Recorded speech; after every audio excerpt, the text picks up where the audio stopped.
Hello everyone, today we have to discuss about the topic of gestational diabetes. Gestational diabetes एक ऐसा diabetes है जिसमें जो blood का शुगर लेवल होता है वो बढ़ जाता है, राइज़ कर जाता है. ड्यूरिंग प्रेगनेंसी क्या होता है, वुमेन के अंदर बहुत सारे चेंजेस होते हैं, हार्मोनल चेंजेस पाए जाते हैं, जिसमें से हमारा एक चेंजेस जो है वो इंसुलिन का भी होता है. ड्यूरिंग प्रेगनेंसी क्या होता है कि हार्मोन के इम्बैलेंस की वजह से जो पेनक्रियास है वो इंसुलिन का प्रॉपर प्रोडक्शन नहीं कर पाता, या तो बोल सकते हैं कि जितना इंसुलिन पेनक्रियास ने रिलीज़ किया है वो उसका यूज़ नहीं कर पाता, जिसकी वजह से क्या होता है कि जो ब्लड शुगर लेवल है वुमेन की बॉडी में वो राइज़ कर जाता है. तो डॉक्टर बोलते हैं कि आपको डायबिटीज़ हो गया है. तो जेस्टेशनल डायबिटीज़ जो है कुछ इस तरीके से पाया जाता है. नाउ अभी हम देखते हैं कि हमारा जेस्टेशनल डायबिटीज़ जो है उसका एक्चुअल डेफिनेशन क्या होता है. जेस्टेशनल डायबिटीज़ को हम डायबिटीज़ ड्यूरिंग प्रेगनेंसी के नाम से भी जानते हैं. तो आइए देखते हैं definition. A disease condition in which blood sugar level become high during pregnancy. क्या हो रहा है, ड्यूरिंग प्रेगनेंसी जो ब्लड शुगर लेवल है वो हाई हो रहा है, उसी को हम क्या बोल रहे हैं, डायबिटिक बोल रहे हैं. फास्टिंग में जो ब्लड शुगर लेवल होता है वो कितना होता है हमारा, 90 से 100 mg पर DL. देन आफ्टर मील या रैंडम बोल सकते हैं, वो कितना पाया जाता है, 100 to 140 mg पर DL. प्री डायबिटिक में कितना होता है हमारा, 100 से 120 mg पर DL. देन मोर देन और भी बढ़ा हुआ अगर है तो 125 mg पर DL ऑल्सो डायबिटिक कहलाते हैं.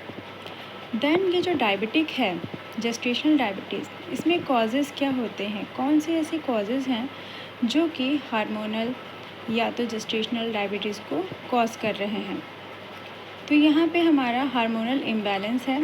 हार्मोनल इम्बैलेंस में हमारा कैसे, HPI human placental lactogen. Human placental lactogen एक ऐसा हार्मोन है जो कि हमारे बेबी को ब्रेस्ट फीडिंग के लिए प्रोड्यूस करता है. देन मेटाबॉलिज्म का काम करता है. देन क्या है हमारा other hormone that increase insulin resistance. और अदर हार्मोन भी होते हैं जो कि इंसुलिन को रेजिस्टेंस करते हैं. देन हमारा जो जेस्टेशनल डायबिटिक है इसमें क्या होता है, 2 क्लासिफिकेशन अदरवाइज़ बोल सकते हैं 2 फॉर्म पाए जाते हैं. एक होता है क्लास A1 और दूसरा होता है क्लास A2. क्लास A1 जो हमारा डायबिटिक होता है उसमें क्या होता है, इसको हम नेचुरल तरीके से क्योर कर सकते हैं through the diet, our exercise can be control. Okay. लेकिन जो हमारा क्लास A2 डायबिटिक होता है इसमें क्या होता है, नीड होती है हमको इंसुलिन की और मेडिसिन की. इसको विदाउट मेडिसिन हम क्योर नहीं कर सकते क्लास A2 को. ऑलराइट. देन अभी देखते हैं हमारा साइन एंड सिम्टम.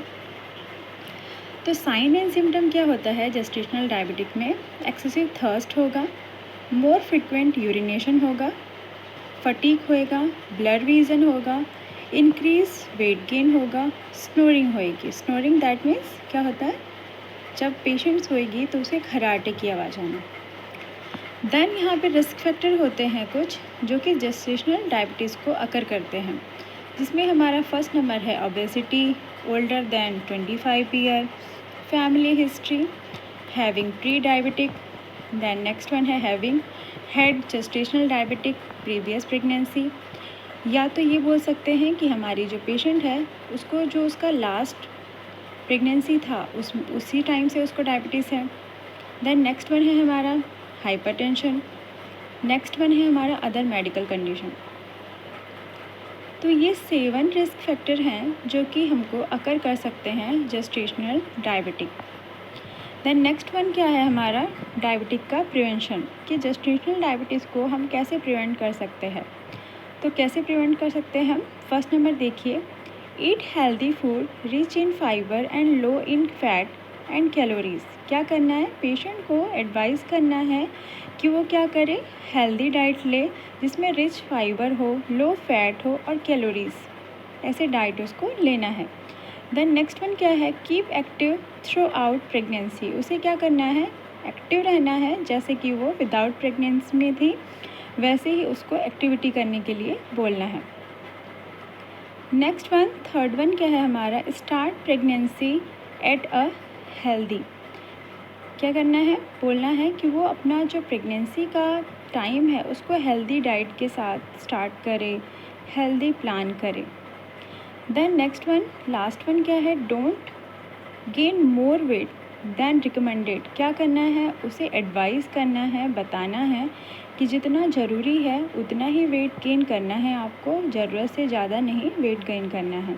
अगर प्रेगनेंसी में ज़रूरत से ज़्यादा वेट गेन होता है तो वहाँ पे क्या है, प्री एक्लेम्सिया देन डायबिटिक ऐसे डिजीज़ अकर होने के मोर चांसेस होते हैं। देन नेक्स्ट वन आता है हमारा ट्रीटमेंट, कि हमारे जेस्टेशनल डायबिटिक के लिए हम क्या ट्रीटमेंट कर सकते हैं। तो फर्स्ट वन है हमारा depend on blood sugar level.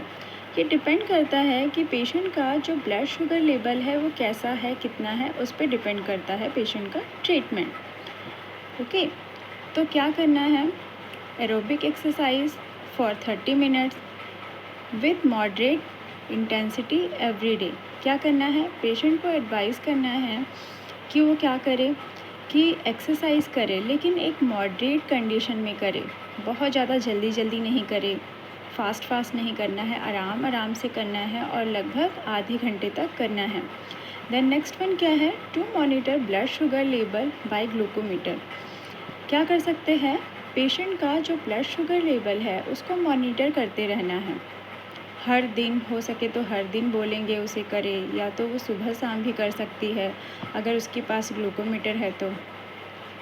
Then next one क्या है, prescribe insulin injection until delivery. Patient को क्या करना है, प्रिस्क्राइब करना है इंसुलिन इंजेक्शन अंटिल डिलीवरी, जब पेशेंट की डिलीवरी होती है उस टाइम पे, ताकि बेबी जो है वो हाइपोग्लाइसीमिया में ना जाए। देन क्या है, advice about to low blood sugar level. क्या करना है, पेशेंट को एडवाइस करना है कि आपका जो ब्लड शुगर लेवल है अगर वो लो हो रहा है तो आपको क्या करना है। तो हम क्या करेंगे, उसको एडवाइस करेंगे कि अगर आपका ब्लड शुगर लेवल लो हो रहा है तो उस कंडीशन में आपको क्या करना है, अगर आपके पास चीनी अवेलेबल है, दैट मीन्स शुगर है, बिस्किट है, चॉकलेट है, तो आप उसे थोड़ा सा इनटेक कर लो, आपका शुगर लेवल नॉर्मलाइज हो जाएगा। इस तरीके से हम उसे एडवाइस करेंगे। देन नेक्स्ट वन आते हैं हमारे कॉम्प्लिकेशन पे।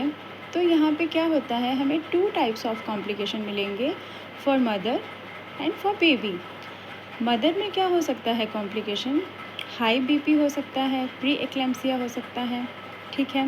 देन क्या है, फ्यूचर डायबिटिक, अगर उसे जेस्टेशनल डायबिटिक अगर हो गई है, मीन्स ड्यूरिंग प्रेगनेंसी अगर उसे डायबिटिक पाया जा रहा है तो मे भी फ्यूचर में भी उसे डायबिटिक हो सकती है। देन थर्ड वन क्या है, having a surgical C section delivery. क्या हो सकता है कि अगर शुगर का जो लेवल है वो बार बार ऊपर नीचे हो रहा है या शुगर लेवल राइज़ करते ही जा रहा है जैसे जैसे प्रेगनेंसी आगे बढ़ रही है, तो उस कंडीशन में क्या होता है कि पेशेंट का सीजेरियन सेक्शन करना पड़ जाता है। देन नेक्स्ट साइड हम देखते हैं बेबी में क्या कॉम्प्लिकेशन होते हैं। तो बेबी में क्या कॉम्प्लिकेशन होगा, एक्सेसिव बर्थ वेट, ठीक है। एक्सेसिव बर्थ वेट मतलब कि क्या, अगर बेबी का वेट ज़्यादा है तो भी हमें सिजेरियन करना पड़ सकता है, ये कॉम्प्लिकेशन है। देन क्या है, जॉइंटिस, बेबी में जॉइंटिस होने के रिस्क हो सकते हैं। या तो बेबी जो है वो प्रीटर्म बर्थ है, बेबी जो है हमारा क्या हो रहा है, अगर शुगर का लेवल ज़्यादा मिल रहा है तो बेबी समटाइम क्या होता है, प्रीटर्म में ही डिलीवर हो जाते हैं, मीन्स उनका टाइम पूरा नहीं हुआ होता है, वो 28 वीक में ही डिलीवर हो सकते हैं।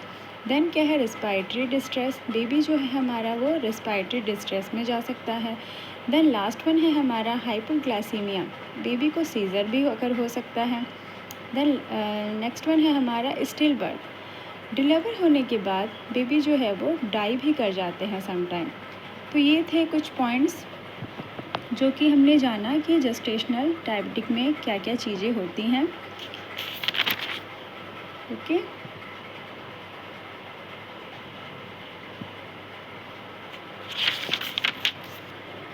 थैंक सो स्टूडेंट, इस टॉपिक में बस इतना ही। I hope you all headline you have understand. Then keep watching. Thank you.